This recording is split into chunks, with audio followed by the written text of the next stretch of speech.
Imagine waking up one morning and realizing you can never leave your house again. No matter what you try, the doors won't open, the outside world feels completely unsafe, and nobody's coming to rescue you. Sounds terrifying, right? Well, that's exactly what makes Netflix's The Last House such an interesting watch. The story follows a family whose normal life suddenly turns into a nightmare when they become trapped inside their own home. At first, they believe it's temporary. Maybe help will arrive. But as time passes, they realize this isn't something that's going to end anytime soon. And that's when survival becomes their only priority. They have to manage their food, water, electricity, and most importantly, their hope.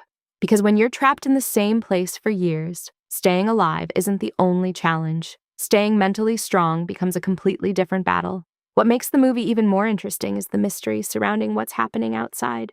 The family doesn't know exactly what they're dealing with. The movie slowly gives us clues instead of explaining everything immediately.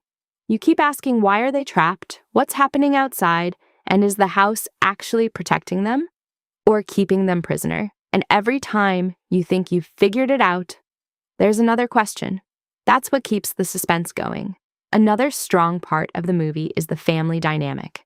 They're not superheroes. They're just ordinary people trying to protect each other in an extraordinary situation. And when people are forced to live under fear for years, relationships can change.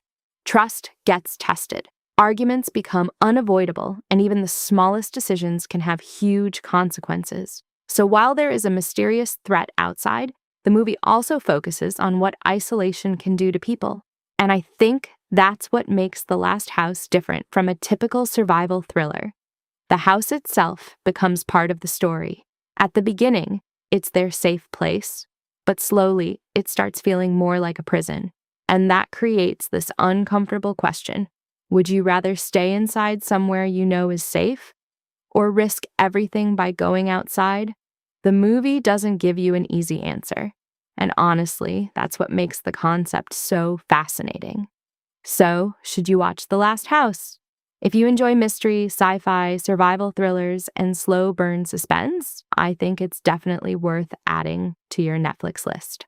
And I'm intentionally not revealing what is actually happening outside, because that's one of the biggest reasons to watch the movie yourself. Sometimes, knowing less makes the mystery much better.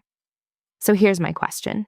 If you were trapped inside your house with no way out, would you stay or risk going outside? Let me know in the comments, and don't forget to like, subscribe, and follow for more movie and series recommendations.